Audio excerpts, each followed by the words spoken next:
Pozdravljen, Aleš.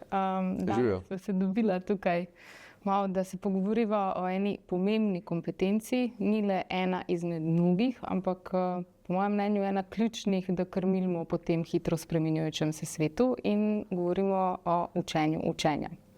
Tako da danes je z mano dr. Aleš Ugovšek, generalni direktor MSORE, pa bi kar mogoče začela osvetljevati to področje učenja učenja in bi te najprej vprašala, da poveš nekaj o sebi, kar je pomembno, da vemo v tem pogovoru, kar nismo povedali o tebi. Torej, poleg tega, da si generalni direktor MSORE, kaj je še pomembno, da vemo o tebi? Mislim, da je zelo pomembno to, da sem mož in oče.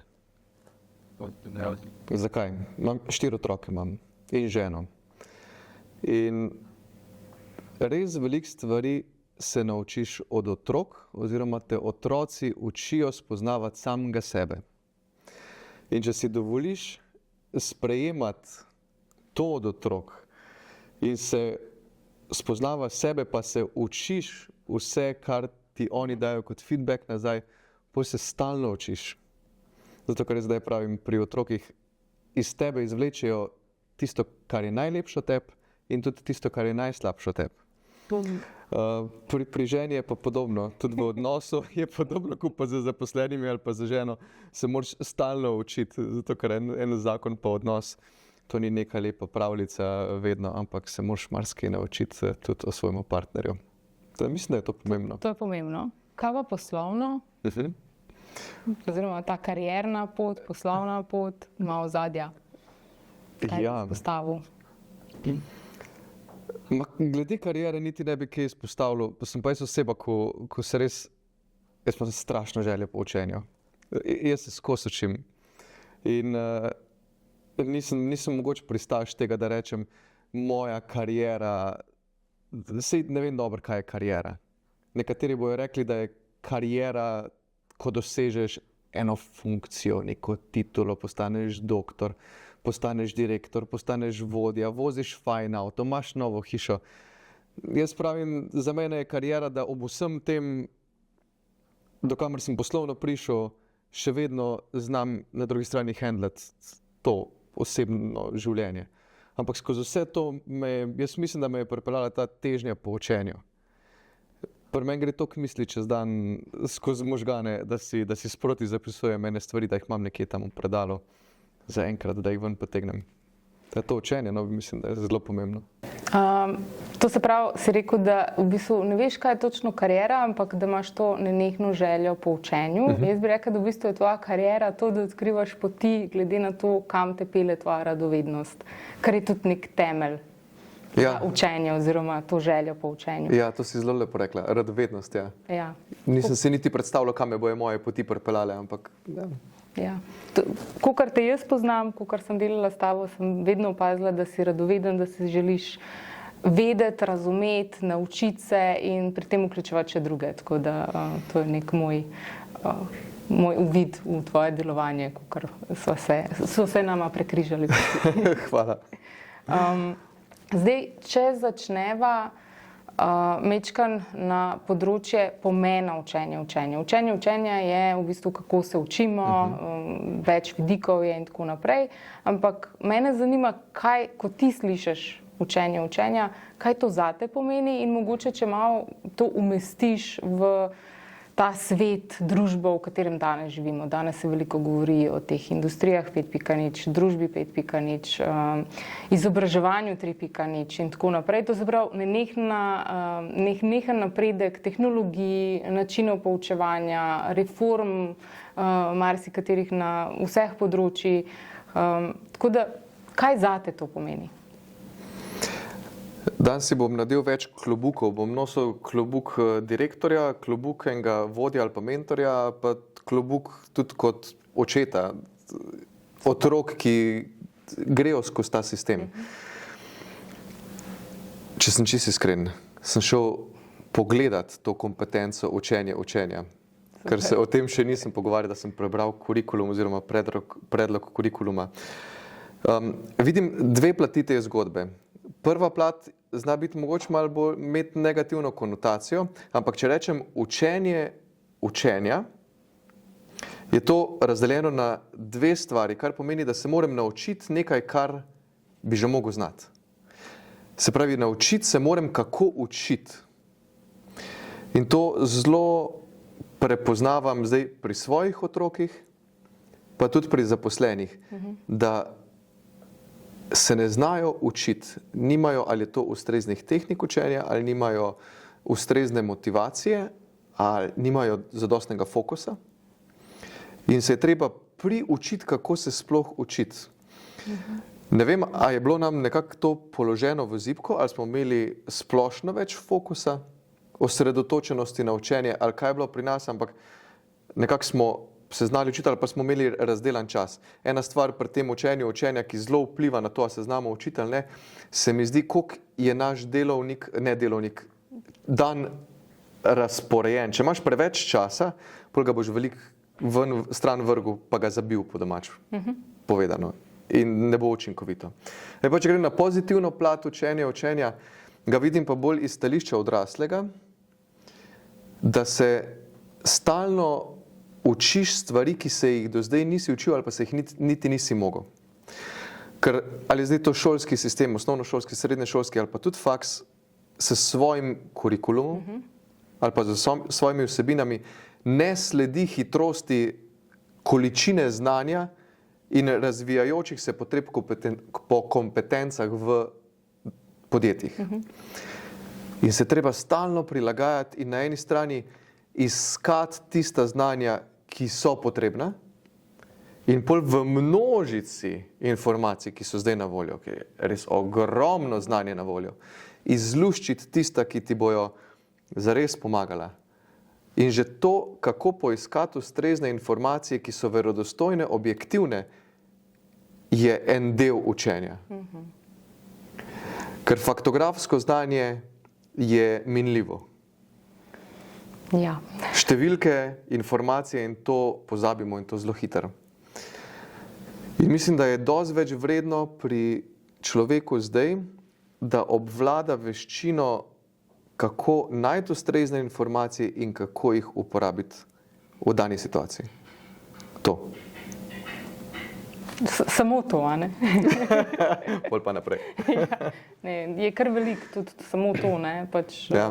Se mi zdi, da to je kar taka ena kompleksna kompetenca, Je?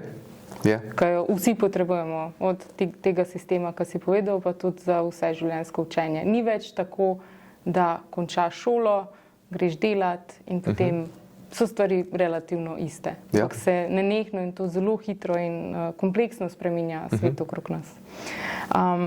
Zdaj bi pa tebe vprašala, kako se pa ti učiš? Najboljš, katere so tebi tako najbolj blizu metode, tehnike ali pa način, kako pridobivaš neko novo znanje, izkušnje? Največ se naučim, pa tudi največkrat na tak način se učim, da učim druge. Če bo ena stvar, ki si jo zelo želim predelati, si bom nekako poskusil ustvariti situacijo, da bom lahko drugega naučil. Zakaj? Ker če bom drugega učil, pa si bom določil datum, kdaj bom to znanje predal. A je zdaj to 1 na 1 ali pa skupini ljudi, bom do takrat ful dobro predelal tisto vsebino, jo bom mogel zelo dobro razumeti in jo s tem, ko bom jo dobro razumel, jo bom mogel tudi znati zelo enostavno predstaviti, zato da bojo drugi razumeli. In na tak način se bom najbolj naučil.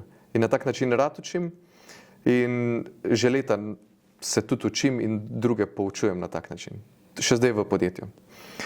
Drugače pa res veliko, jaz si veliko zapomnim, če pišem zraven in zato veliko pišem ali pa rišem.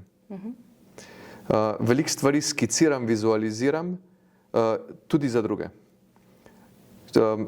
Lahko so to sestanki, lahko so to predavanja, bom navadno imel flipchart, kjer bom sproti risal in razlagal ob sliki ali pa ob neki grafiki. Res veliko pa poslušam enih oddaj, podcastov, veliko predavanj, hodim na izobraževanje, zdaj se učim albanščino. Ne vem, če bi zložil vse ure učenja, knjige ful veliko berem, minimalno manj pa socialnih medijev, to pa resno. In če bi vse ure to zložil na leto, to je stotine ur učenja vsako leto. Okay, to se pravi, imaš res razdelano strategijo in tudi neko metastrategijo o lastnem učenju. Ja, super. Imam. Zdaj nikoli nisem dojemal to kot neko strategijo, ampak sam način, kjer sem ugotovil, na kak način se jaz sam največ naučim in kako lahko to znanje predajam naprej. Je pa res, da imam stalno željo predajati to, kar se sam naučim naprej. Okay, to se pa spomnim. In je res vse, kar si povedal. Zdaj, če kot direktor podjetja, pa tudi kot vodja, recimo, kakšen je zaposleni, oziroma kako vidimo, kako se vede ta oseba, zaposleni, ki ima take načine ugotovljene, oziroma ima strategije učenja, že nekako usvojene, se pozna, ve, kako se najbolj uči. Kako se to vidi na delovnem mestu, kot delodajalec ali pa sodelavec ali pa tako? To je oseba, ki je izredno samostojna in oseba, ki si jo vsak vodja sam želi, zato ker vse, kar imaš dela z njo, je, da jo zelo dobro usmerjaš pa coachaš. In ta oseba ima notranjo željo in motivacijo po učenju. Je pa to oseba, ki po drugi strani lahko za vodjo predstavlja tudi izziv. Zato, ker te osebe imajo stalno težnjo po nadgradnji samega sebe, kjer pa moraš postavljati kot vodja izzive. In moraš biti kreativen v tem, da postavljaš ustrezne izzive, da bojo izziv tudi te osebi. Ker to so ljudje, ki te lahko zelo hitro, oziroma so gotovo imajo nadgrajeno znanje, oziroma so boljši v tem, kot pa jaz. Zdaj, če govorim primer našega novega vodja digitalizacije. On je absolutno bistveno bolj kompetenten v digitalizaciji in dela ogromne premike v podjetju. Je samostojna oseba. Učenje je njemu, to mu je lastna kompetenca. Moja naloga je, da ga pri tem usmerjam, da ko pride do situacije, kjer pa sem mogoče jaz močnejši, v smislu mogoče vodenja enega menedžmenta pa teh mehkih veščin, da ga podprem pri tem. V resnici mu služim, če tako rečem. Sej jaz kot direktor pa kot vodja služim svojim zaposlenim.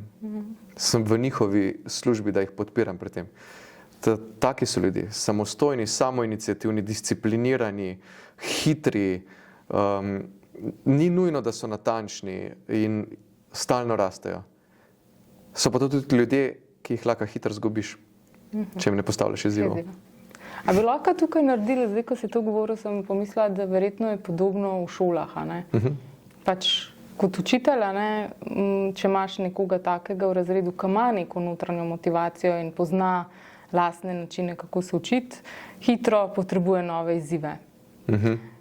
Za tiste ostale, pač je treba ustvariti okolje, kot si rekel, tudi ti za svoje zaposlene ustvariš neko podporno okolje, da lahko rastejo, se razvijajo in tako naprej. Ampak za tiste, ki so že malo, recimo hočejo nekaj več, ne, pa je treba biti skozi v korak s temi zahtevami oziroma nekimi potrebami, po nekimi izzivi, izzivi reševanju nekih problemov ali pa nekaj novega, ne.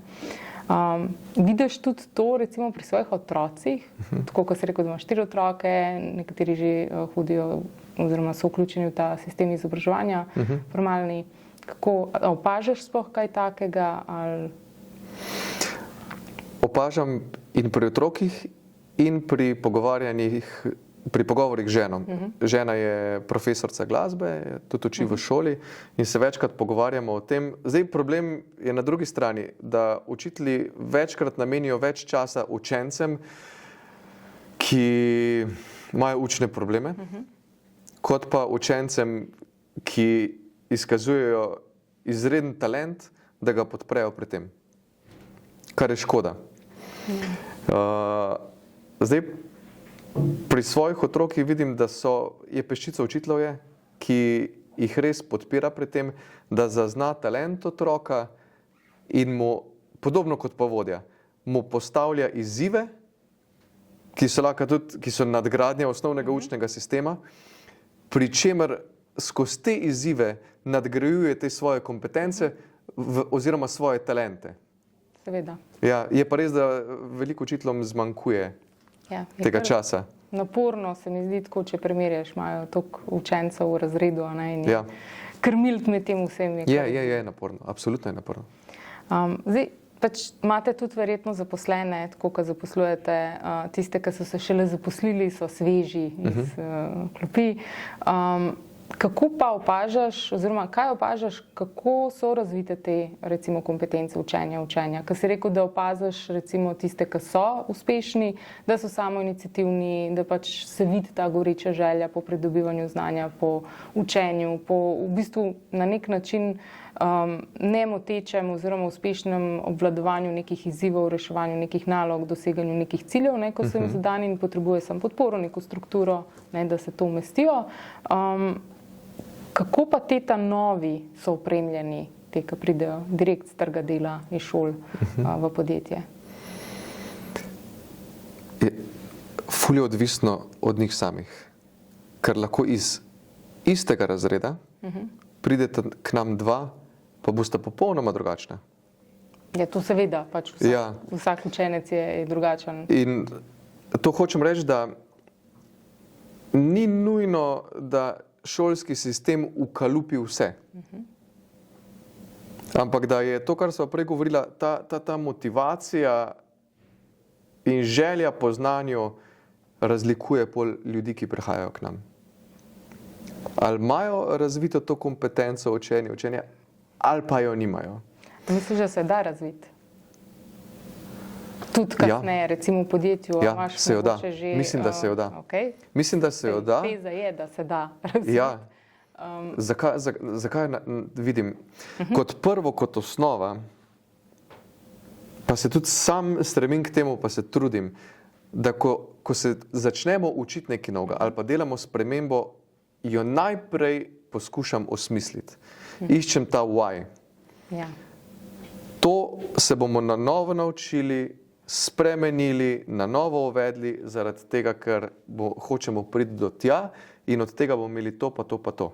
Imeli bomo kot podjetje in imela boš ti, kot Ines, od tega nekaj. In zdaj koraki so, najprej moramo se naučiti to, pol bomo spremenili to. To je naša pot, to je strategija in to je naš cilj, kar je vizija.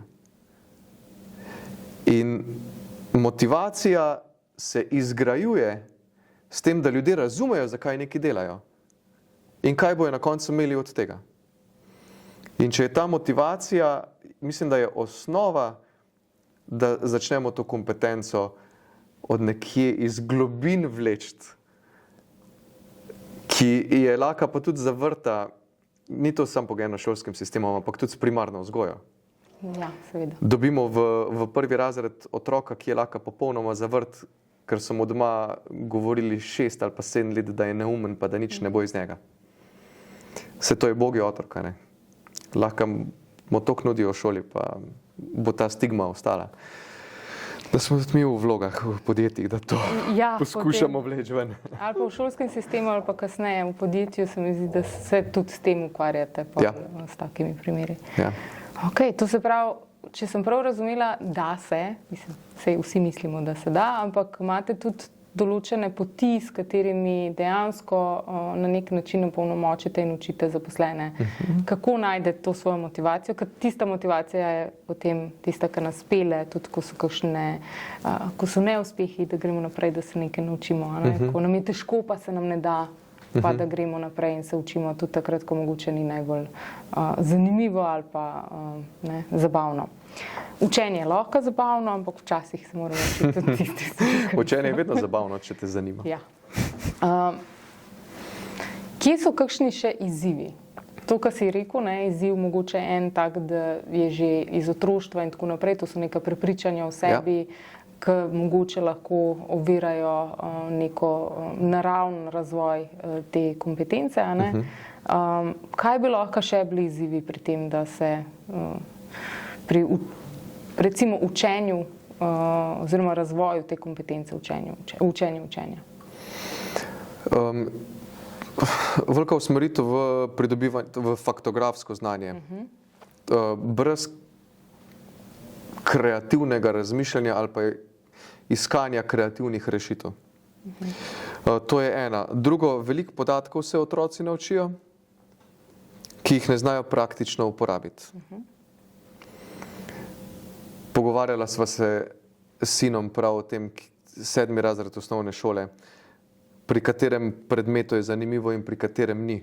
In sva prišla v ugotovitve, da pri tistem predmetu, kjer se da povezati snov, vsebino, znanje z nečem, kar je praktično v življenju, in po drugi strani pri tistem predmetu, kjer učitelj podaja znanje z ustreznimi tehnikami. Zdaj, ustrezna tehnika, ne paše vsaka tehnika učenja vsakemu učencu, ampak če uporabljaš 3 različne, zdaj pa lahko to govorno, s skicami, s primeri, bo to dosti bolj približano učencu in bo tudi bolj motiviran. Se pravi, to so, jaz vidim izzive, če grem še na podjetniško stran, v samih mentorjih ali pa vodjih v podjetjih. Da razvijaš to kompetenco, mora biti sam mentor ali pa vodja še kar mojster v tem. Najprej zato, da bo to vzel za svoje, da bo to razumel in da bo to predajal naprej. Ker če on nima tega znanja in te težnje po učenju in po učenju učenja, bo zelo težko to prenašal naprej in vlekel ven. To je tudi izziv. Je pa tudi izziv motivacija zaposlenih, ki pridejo v naše podjetje, a se res želijo učiti. Jaz sem včasih živel v prepričanju, da so vsi zaposleni še vedno imajo težnje po učenju, pa sem pol doživel hladen tuš, da to ni res. Da jim je čist fajn status quo. Jaz sem tu, delam, naredil bom korektno in to je to. In pusti me primer. Tako, ja, to so en taki izzivi, no. Ok, to se pravi v bistvu nekako ta why, ki si ga omenjal, razmišljanje, pa uporaba različnih tehnik pri samem poučevanju oziroma podajanju snovi. To je ful. Ker lahko, na primer, primera, v proizvodnji učimo določen proces. Lahko ga vodja razloži, pa ga zelo površno razloži na svoj način, kako on vidi ta proces. Njegovih 5 sodelavcev ga bo vsak na svoj način razumel. Vodja ima to sliko pred sabo, vsak za sebe ima to sliko, kakor jo je narisal vodja. Če bo vodja vzel list papirja, pa bo skiciral ta proces, magari s kvadratki, korak 1, 2, 3, 4, 5, bo ta slika že bolj poenotena. Če bo pa vodja demonstriral ta nov proces, bo slika že skoraj popolnoma poenotena, če bojo pa ljudje sami stestirali ta proces, bo pa slika poenotena. In to so zdaj stopnje.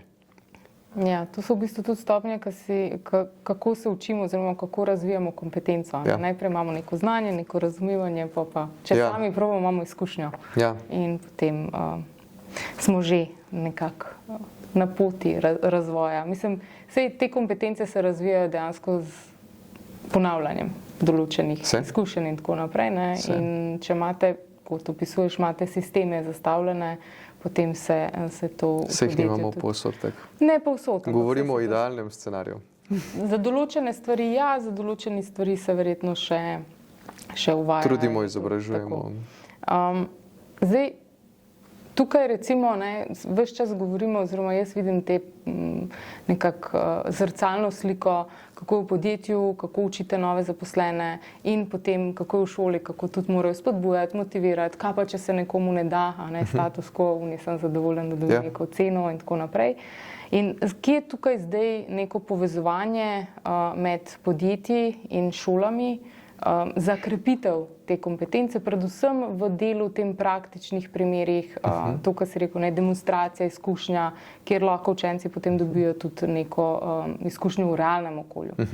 In mogoče, kakšna je vloga podjetja pri tem razvoju kompetence učenja, mogoče pri mladih kadrih, pa pri mladih, ki vem, da tudi delate kakšne projekte s šolami in tako naprej. Če sem prej rekel, da je zelo pomembno pri vodji, da postavi motiviranemu zaposlenemu izziv in mu jih postavlja izzive, je zelo podobno, kar lahko podjetje naredi v sodelovanju s šolo. Pripravi izzive za učence, dijake, tudi študente, ki pridejo naprimer na prakso v podjetje ali pa je to v sklopu zaključnih nalog. Kar se največkrat zgodi v podjetju je, da so dijaki, ki pridejo na prakso, ali pa študenti nek nebodiga treba, ki jih mi pač vzamemo pa jih ruknemo tja v proizvodno in jih damo na neka zelo preprosta delovna mesta, ki niso niti približno motivacijska, ampak zato, da naredimo kot podjetje uslugo šoli, šola skoraj da ne da prosi, dajte jih vzeti, pol naredimo na tak način. Od tega nima učenec nič. To je, dobi slab občutek, da se v to podjetje se niti ne želim iti. Druga oblika je pa, da imaš dobre mentorje, pa da si tudi kot podjetje motiviran, da narediš dober vtis na učenca in pa poiščeš pri sebi v podjetju izzive, ki jih lahko reši tudi dijak. Bom konkreten, da ne bom naokrog govoril. 2 leti nazaj se je k nam prijavil iz tega lokalnega okolja, je zaprosil za prakso dijak srednje računalniške šole. Nikoli še nismo imeli srednje računalniške, navadno dobimo lesarje. Ja. Tisto leto smo imeli še eno čudovito deklico, ki je bila pa iz ekonomske smeri, ekonomska gimnazija. In s fantom smo se dobila, še prednji nastopil prakso pri nas. Da sem ga povprašal, kaj zna, kaj se trenutno učijo in kaj je njegova želja oziroma kaj je njegova največja motivacija se učiti pa razvijati. Mi je vse te stvari povedal in sem mu predstavil, kakšne izzive imamo mi. In smo našla izziv v podjetju, digitalizacija spremljanja plana oziroma kako potujejo naročila skozi proizvodno, ker smo jih imeli prej na papirju. In to prenesti v oblak, da bo to na vseh ekranih v proizvodni. Ker ni imel vseh znanj, je rekel, super, to je za mene ful izziv in z veseljem se ga bom lotil, 3 tedne sem pri vas in ga bomo skupaj rešili s pomočjo našega računalničarja.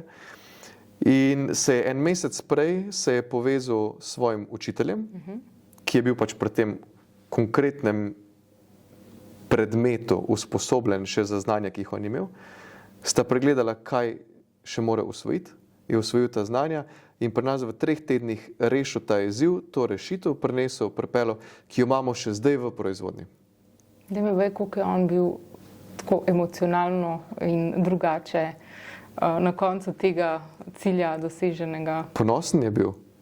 Sta se pogovarjala, tudi pa analizirala, kako je prišel do tega, kakšne so bile faze? Ja. Okay. Sva se pogovarjala, zato ker ko je zaključil pri nas, vsaj tam, kjer sem jaz mentor, vedno naredim en izhodni pogovor, na kak način se je počutil, mogoče se na koncu naredi celo ena predstavitvena naloga, da še drugim zaposlenim predstavi, kaj je naredil.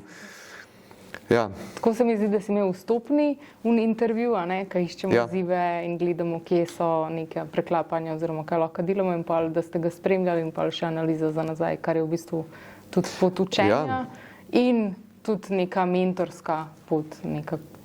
Ja, 3 tedne je zelo malo za enega dijaka. Ja. In če on prvi dan pride pripravljen in opremljen z vsem in da ima midva razdelan plan za te 3 tedne, bo lahko ogromno. In ta dijak je prišel s svojimi znanji in nadgradil svoje znanja, ki jih je potreboval in nam je ful veliko prinesel. Win-win situacija je bila in ful dobra projektna naloga je bila, s katero se lahko pohvalijo tudi v šoli. Trikotnik je sklenjen. To je prav, win-win-win. Yeah. Super. Yeah. Imate še kakšne take uspešne zgodbe ali pa primere dobre prakse? Imamo primere, naprimer, sodelovanja iz razvojnih projektov. En lep primer je, tam je res lušen, je bil Lesni Feniks. To je bilo glih obdobje, ko sem šel iz MSORE, takrat sem pa bil v skupini, pa pa sem bil kot vodja prijave tega projekta, kjer smo združili podjetje, MSORO, združili smo srednjo lesarsko šolo, združili smo občino in združili smo ekologe brez meja. In sicer okrog projekta krožnega gospodarstva.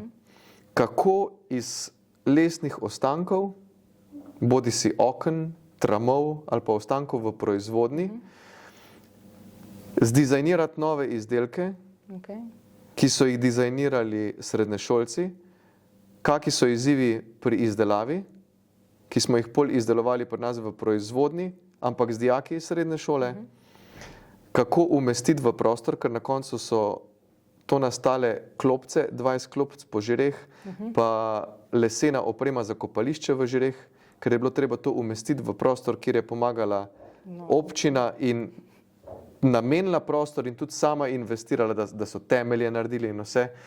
In kako to zgodbo pol prenesti naprej in ozaveščati, za kar so poskrbeli ekologi brez meja.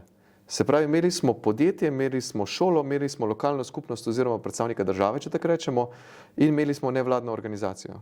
Cel umehen ekosistem. Ja. In to je bil en ful lep primer, kjer smo se eden od drugega učili. In spet so znanja, ki so jih imeli dijaki, teoretična znanja, pa tudi delno praktična, so prenesli v podjetja. Mi smo dali nazaj izziv in se tudi sami naučili kot podjetje, koliko je zares rentabilno iz odsluženega lesa delati ene nove stvari. Okay, to je dobro.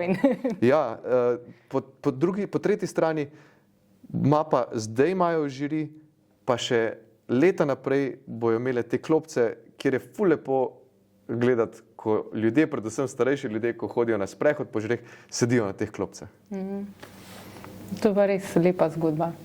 Ja. Tako, ne samo uspešna, ampak tudi tako lepa. Zdaj, recimo, zdaj so se pogovarjali o različnih načinih, kako lahko učitelji ali pa se povežejo s podjetji in tako naprej in se ustvari to okolje, kjer se nekdo oziroma učenci, pa tudi tisti iz podjetja učijo in v bistvu nekako razvijajo te kompetence učenja. A je še kaj bi lahko, kaj ti zdaj vidiš, seveda nikoli ni idealno, vedno lahko boljše, vedno lahko naredimo več in tako naprej, ne? Kaj bi lahko še naredili, da bi podprli kot recimo gospodarstvo oziroma podjetje ta razvoj učenja in nekako podprli tudi učitelje pri tem, da razvijajo to kompetenco pri učencih? Mislim, da bi se mogla podjetja bolj odpreti za sodelovanje s šolami. To vrstne projekte, kot si omenil, ne? Pač take izzive in... Eden največjih izzivov je čas. Ker navadno bojo v podjetju rekli, nimamo časa za ukvarjanje z dijaki. Časa ti zmanjkuje takrat, ko ne vidiš smisla v tem, kar delaš. In tu smo zdaj pri izzivih, a ne? Velikrat podjetja sploh svojih izzivov ne vidimo. Okay. Ker nimamo časa, da bi se ukvarjali s tem, kakšne probleme imamo v podjetju. Če se zavedamo svojih problemov in če smo usmerjeni v to, da te probleme rešujemo, potem zelo hitro ugotovimo, s kom jih lahko rešimo. In ne malo problemov lahko rešimo na tak način, v sodelovanju. S šolami. In kaj bi ti predlagal tistim drugim direktorjem, ko pravijo, da nimajo časa? Kako jih neka šola lahko prepriča, da si vzamejo čas? Jaz mislim, da se moramo vsi več ukvarjati z razmišljanjem, pa mogoče manj časa kot vodje, kot direktorji, posvečati operativi, pa reševanju, pa gašenju ognjev. In začeti delovati preventivno, kako do teh ognjev ne bo prišlo, da jih bomo gasili. Kar pomeni, da moramo imeti vizijo in vedeti, kaj delamo. Okay. In zaradi tega nam zmanjkuje časa, ker gasimo požare. Požari te pa mečejo ven iz fokusa. In če te nekaj meče ven iz fokusa, se zelo težko učiš. Nimaš časa za učenje. Niti nimaš motivacije za učenje, zato ker res nimam časa za to. Jaz imam pomembnejše stvari. A jih imam res? Ja. Se vse vrti okrog. Ne? Tudi če se učimo, pravijo, da če naredimo pauzo, rabimo 15 minut, da spet fokus dobimo nazaj in tako naprej. Ne? Tako da vsakeč smo v bistvu malo za časom in zato nam to Sej podobno je pri otrokih, a ne? Če nimajo fokusa pa osredotočenosti na učenje, pa je ful enih distrakcij. Ja, nimam časa, zmanjkalo mi je časa, a ne? 3 ure si se učil, pa imaš premalo časa. Ja, ne, nisi se učinkovito učil, a ne? Ja, v bistvu se nisi učil, ampak si malo skakal med Tako, social media. tako pa zaposleni skačemo. Ja, Sem, tja, gor, dol. Ja. saj to mi je znano. Jaz mislim, da vsak izmed nas, sploh pa v današnjem svetu, rabi skusniti ta fokus, ne? Ker res imamo ogromno distraktorjev in vse huče našo Seveda. pozornost. In jo tudi hitro lahko dobijo. Kad dobi dopamin Ja. iz teh hitrih nekih doseženih, dajmo reči, ciljev, je zelo enostavno danes. Ne? Veliko direktorjev, po mojem, se niti ne ukvarja s tem, na kak način naj se oni učijo. Kako nadgrajujejo svoje znanje. Koliko direktorjev je prebralo kakšne knjige o tem, na kak način osredotočiti svoj čas, kako menedžirati svoj čas. Če imaš problem s tem, da ti zmanjkuje časa, moraš nujno nekaj narediti na time managementu. In ko se začneš poglabljati v to in raziskovati, to je del učenja, a ne? Ja, To je učenje učenja. Time management odraslega človeka, ki nima strukturiranega časa in ima probleme s tem, to je učenje učenja. Je. In to je začetek tega, da ti začne ostajati čas, zato da se začne zares učiti. Ja, vse te stvari, organizacija časa, postavljanje prioritet. Ja. Zdi, da vse to, če se naučimo učiti se, Ja, imamo to pa za celo življenje ja, in pač je vse nekako povezano s tem. ja. Ne, kako si, ne vem, dobiš nov zakon za pregled, kako Ja. se boš tega lotil. Novo gradivo ali pa ne vem, imaš neko službo, nek poklic, pride neke nove smernice, nekaj novega se je zgodilo, so ugotovili, moraš se tega naučiti v službi in kako se tega dejansko lotata. Ne? To, kar si zdaj rekla, ne, je en konkreten primer spet učenja. Kako pregledati nov zakon? Zadnjič sem imel, zdaj na področju kmetijstva se je spreminjalo 5 zakonov, se spreminja. In da sem sploh dobil občutek, bi mogel pregledati, vsak je bil po 30 strani. A se tega lotim, začnem brati, počez berem. Na drugi strani imamo zdaj orodja, podprta z umetno inteligenco, tako je naprimer, lahko je to ChatGPT ali pa v našem primeru je to Copilot Microsoftov, ki ga imamo integriranega v naš sistem, ki ti naredi zelo dobre povzetke samih dokumentov. Zdaj pa to je lahka osnova, če pa se učiš, kako uporabljati Copilot, tega se ne moramo naučiti v nobeni šoli, pa se nismo nikjer naučili.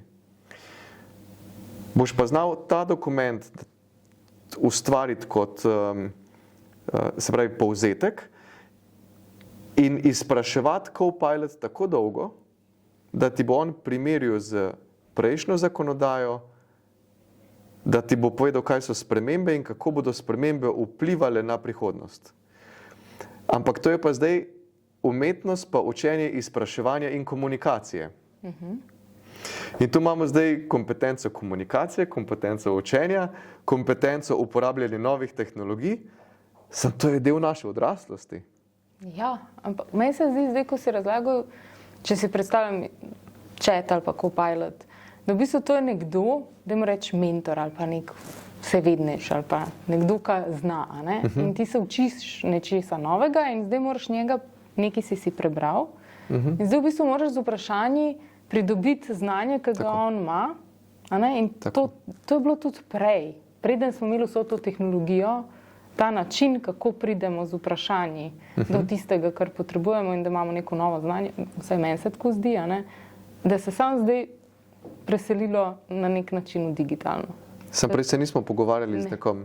Prej smo šli v knjižnico, smo iskali tam, oziroma naprimer pri Googlu, a ne, mi smo se še učili v srednji šoli, kako googlati.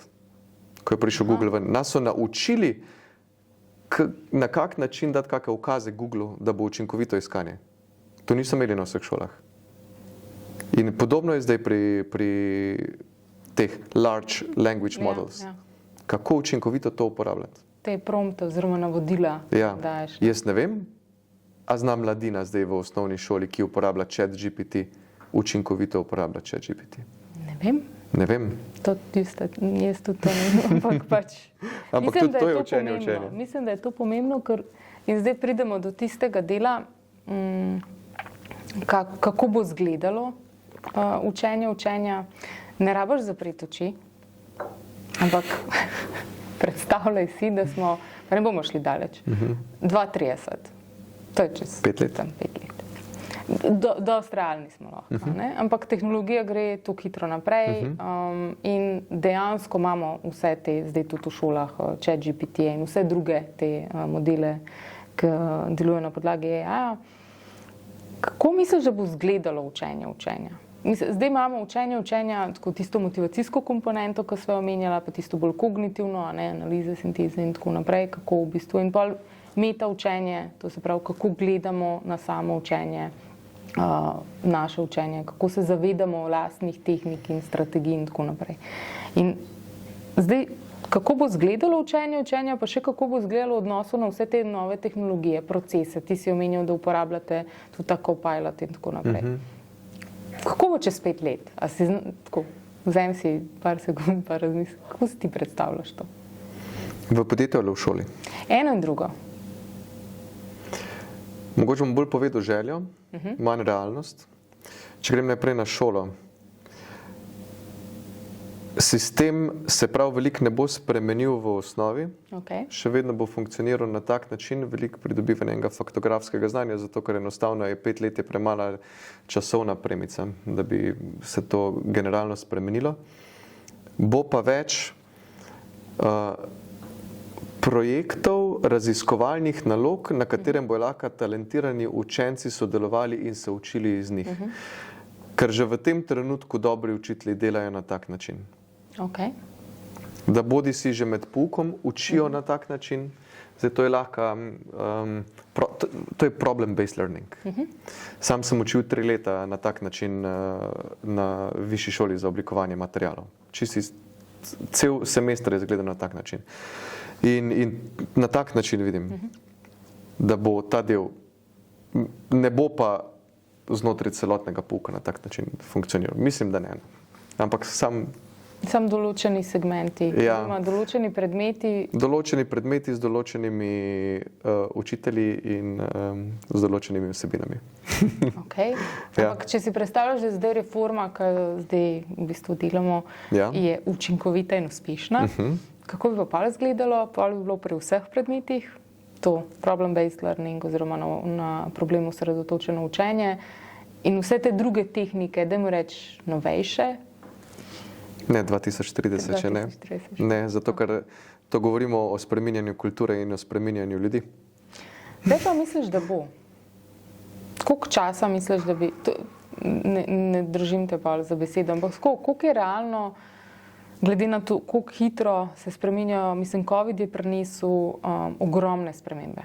Od tega, da smo šli na virtualno, na online, smo imeli v bistvu vse sestanke, dalo se veliko več narediti, imeli smo drugačne načine poučevanja in tudi izvajanja, recimo, če gledamo podjetje delavnic in učenja nekih drugih kompetenc, kaj jih potrebujejo vodje in zaposleni, pa smo imeli digitalno, pa smo se prilagodili, pa smo veliko tega tudi obdržali, tudi ko je COVID-a bilo konc. Ja, to je res. Je pa res, da tista krivulja je šla po mojem kot nek bitcoin. Zelo hiter gor, pa 70% padec. Kam smo se vrnili nazaj? Ne, zdaj, če me sprašuješ o neki časovni premici. Ali pa skozi generacije. Koliko generacij misliš, da bi moglo? Mislim, jaz bi rekel 2045, da bi znalo to. Zakaj? Tisti, ki je zdajle, koliko so stari zdajle učitelji, ki so, ali pa učitelji, ali pa tudi mi kot vodje, ki smo zares pripravljeni to spreminjati, to je 35-40 let starost, ali pa med 35 pa 45 let. In da se cel ta sistem spremeni, nekdo, ki je zdaj star 55, 60, 65 let, tik pred penzijo, ne bo in čisto pravičeno se ne bo na tak način ukvarjal. Celo svojo kariero je na tak način učil, kot je. In to spreminjati bo težko. Ta generacija bo prinesla spremembo. Podobno kot pa v podjetjih. In tu si pa lažje predstavljam 2030, zato ker nekako je zapeljana vizija do 2028 celo, pri nas vem, kjer bo veliko temeljilo prav na tem, da bojo ključni vodstveni kadri pa vodje, ki bolj prenašajo vse to naprej kulturo, bojo samostojni, samoiniciativni, se učili, sodelovali, povezovali, uporabljali tehnologijo, uporabljali AI. Teda tu pa vidim eno, če z vrha pogledam naše enote, naše ljudi, ki sodelujejo, ki se smejijo, ki medsebojno si pomagajo, rešujejo probleme, pa kjer ni veliko stresa. In kjer grejo nasmejani, se pofočkajo, pa grejo domov k družinam. Tako si predstavljam. To je v bistvu tisto, kar si rekel tudi na začetku, ta work-life balance ali pa ravnotežje med poslovnim in osebnim, zasebnim življenjem. Pa tudi to, da je treba, to si tudi mislim na začetku povedal, da je treba nekako opolnomočiti, opremiti tiste, ki prenašajo z vsemi temi znanji in da lahko sploh prenašajo to, ker pač, če učitelj ali pa vodja ni seznanjen ali pa ne uporablja in tako naprej, potem ne more prenesti naprej. In to so vodje. To so v prvi vrsti vodje v podjetju. In ena izmed ključnih kompetenc pri vodjih je komunikacija. Ker komunikacija je tudi osnova, kako učiti in predajati znanje naprej. Okay. To se pravi, najprej se mora naučiti komunicirati, potem pa kako prenašati. Absolutno. Večina nas ne zna dobro komunicirati. Se strinjam. Vsi bi mogli imeti, to sledilni tečaj. Vse nas nihče dejansko tega ne uči. Ne, tudi to je ena izmed stvari v šoli. Komunikacija. Tako je. To so vse te ključne kompetence, ki v bistvu od tega, da imamo samo kontrolo ali pa v angleščini malo drugače, ampak te samo delujoči timi, ki pravijo, da bojo v šolah in v podjetjih kmalu. Takrat so rekli, to bi že moglo biti, ampak seveda gre vse počasi, tako da mogoče čez 5 do 7 let, pa bomo videli, kako bo takrat. Dejansko nihče nas tega ne uči in je zelo pomembna kompetenca, podkompetenca za učenje, da se ti znaš usmerjati. A boste to tudi na MSORI začeli poučevati vodje? A je to del tega, recimo, skupka kompetenc? To, kar si rekla, samo delujoči timi, pa to je del vizije. Do 28. Do 28 oziroma še malo naprej, do takrat postaviti temelje in pol naprej razviti to. Eno drugo stvar bi pri tem, na tak način funkcioniranje podjetja ali pa tudi šole, zahteva eno stvar. In to je zaupanje. Ker samo z zaupanjem lahko tak način funkcionira. Naj bo to šola, podjetje ali pa kjerkoli drugi. In zdaj smo se dotaknili psihološke varnosti. In bolj smo pri psihološki varnosti in zaupanju. Ker je v bistvu tudi temelj, če se želimo učiti. Ker če se ne počutiš varno, možgani enostavno se fokusirajo samo na tiste funkcije, ko omogočajo preživetje. In pa če se nisi sproščen, če nisi... Zato pravi, da se čez igro oziroma skozi igro najbolj hitro nekako učimo. Ja, bo zelo držalo. Ja. Ok, super. To se pravi, imate odlično vizijo, me veseli tako, da se slišva tam 2028, 2030, da vidimo, kako je uspelo. Jaz verjamem, da bo. Zdaj pa končanem ena zadeva, tako reformi, kaj bi si želijo videti pri dijakih, pa pri bodočih zaposlenih, tistih svežih, ki pridejo z trga dela, na področju kompetence učenja. Rekel si, da so samoiniciativni in tako naprej, ampak recimo, če pogledaš svoje otroke, kaj bi si želijo po tistem, ko končajo šolo, da je razlika od tistega, kar je sedaj? Želim si, da bi imeli visoko mero kritičnega razmišljanja in da bi si upali to na glas tudi izpostaviti. Zakaj? V množici vseh informacij, ki bojo samo še napredovale po količini, in v množici informacij, ki jih bo veliko, jih bo zlaganih, neresničnih, bo kritični ena izmed ključnih stvari. In to, da boš s kritičnim umom povedal in argumentiral, da se z nečem ne strinjaš ali pa se strinjaš in zakaj se ne strinjaš in zakaj se, boš ful pomagal sebi, drugemu in skupnosti, da bo rasla. Podobno je že zdaj. Takih ljudi si jaz tudi želim takrat, da pridejo kot mladi, da bodo nas starejše izzivali v tem. Jaz imam res rad, če me zaposleni izzove z vprašanjem. Z vprašanjem, na katerega nimam odgovora. Ker na tak način se jaz učim, da najdem odgovor. Pa ni rečeno, da takoj, lahko je ta odgovor jutri. Ampak to si želim in to vidim kot razliko, da ne pride iz srednje šole ali pa iz faksa nekdo, ki bo sledil navodilom vodje, ampak bo sodeloval z vodjo. In nadgrajeval vodjo v tistih segmentih, kjer je močnejši od vodje. In ga bo vodja pri tem spodbujal in bo ta komplementarno delovala. Ker bo ta na tak način vsak dan oba dva boljša. To si želim od teh, ki prihajajo, nove generacije.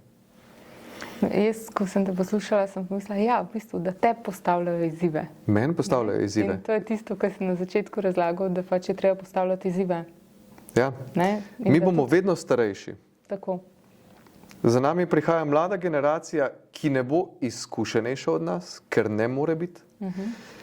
In mi bomo vedno več lahko dejali izkušenj nazaj in izzive na podlagi naših izkušenj, medtem ko si želim, da iz šol pa prihajajo ljudje z znanji, ki jih mi ne bomo več uspeli osvajati. Ker je dejstvo, da jih ne bomo uspeli. Tu se ne smemo slepiti. Že zdaj ne sledimo, pa smo še mladi. Ja. In take si želim. To se pravi, da se skupaj vsi učimo, ko učili se bomo celo življenje. Tako. In želim, zdaj pa še po drugi strani, želim pa si tudi takih, ki bodo dovolj ponižni, pa ne v negativnem smislu ponižni. Ker tudi vodja mora biti ponižen na drugi strani. Mora to skromnost ali pa skromni v tem smislu. Lahko rekli zavedajoči se svojih limitov in pač v znanju ali pa in želji po pridobivanju novega znanja, odprtosti. Mogoče ena boljša beseda, hvaležni. Hvaležni. Hvaležen za to, da te mentor uči, spremlja, vodi, usmerja in kot vodja hvaležen za to, da imaš možnost se učiti od mlajšega kolega. Odlično.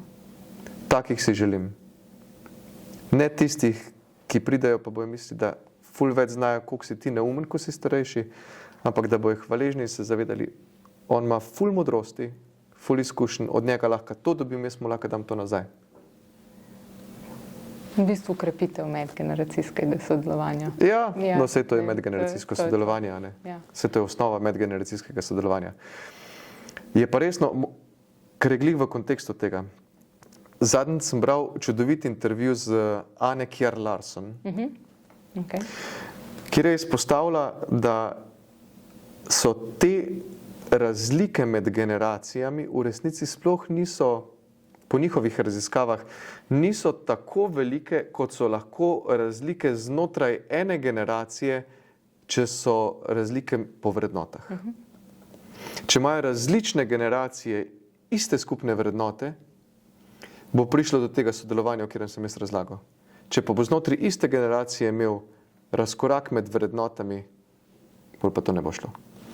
In s tem se ful strenjam. Ja.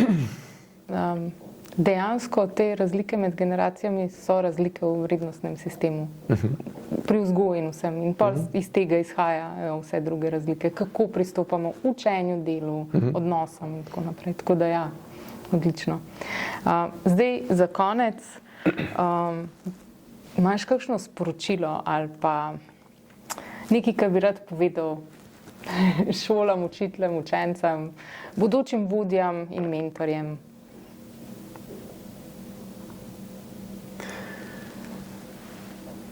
Mogoče glavna stvar, kar sem pa že sicer omenil, povezujte se in sodelujte. Ker zaprtosti vsak v svoje zgradbe, to nas najbolj omejuje. In to je med podjetji, med šolami, med organizacijami. Tega sodelovanja je bistveno premalo. Učenje drug od drugega. Kje se bomo naučili mi kot podjetje več, naprimer, kot pa pri drugem boljšem podjetju? Ali pa tistih znanj, ki jih nimam, ki jih lahko dobim v šoli, na faksu, v srednji šoli? Kje se bojo oni lahko naučili več, kot pa naprimer iz praktičnih izzivov v industriji? In to sodelovanje, to odprtost, to je, nagovarjamo se, bodite odprti za sodelovanje, pa najte čas za to. Kaj bi recimo rekel tistim mladim, zakaj je kompetenca učenja, oziroma neko sporočilo, zakaj je to tako pomembno, zakaj se midva sploh danes pogovarjajo o tem, kaj jim bo to koristilo? In to gre v smislu unega tvojega why, oziroma tisti naš, zakaj to delamo, osmišljanje določenih stvari. Ker razlika je, rečemo, ja, to moraš znati, to se moraš naučiti, faktografsko znanje in vse tako naprej. Pa zakaj rabimo učenja? Zdaj, da zaključimo tako, kot smo začeli, a ne, pa mogoče kakšno sporočilo na to temo. Kaj nas v življenju omejuje? Ne omejujejo nas drugi ljudje. Omejujemo se sam sebi in omejeni smo s svojim znanjem. Manj znanja kot imamo, bolj smo omejeni. Več znanja kot imamo, manj smo omejeni. Sicer več znanja kot pridobivaš, pa več kot znaš, več vidiš, koliko ne znaš. To zna biti kdaj frustrirajoče. Ampak to, svetovi se vam bodo odpirali s tem, ko se boste učili skozi. In samo življenje bo manj stresno, zato ker z najrazličnejšimi znanji, pa naj bo to iz tehnologije, lahko je to iz psihologije, lahko je to iz kulture, lahko je to poezija, lahko je to šport, kjerkoli, bomo našli rešitve, kako premostiti ene probleme v življenju. In na tak način se tudi zmanjšuje stres. Se pravi, to znanje je naša meja, do kam lahko pridemo. Niso drugi ljudje. Čeprav imamo občutek v zdajšnjem času, ko smo bombardirani z vseh strani, da nas omejujejo drugi ljudje, pa ni res. Omejujemo samo sami sebe. To si pa lepo povedal. Hvala. Za manj stresa se učimo. Ja, se? To pa se. Okay, super. Hvala, Aleš, ko si se vzel čas. Hvala, Ines. Da si bil z nami. Z veseljem. In za manj stresa in več učenja. Super. Okay.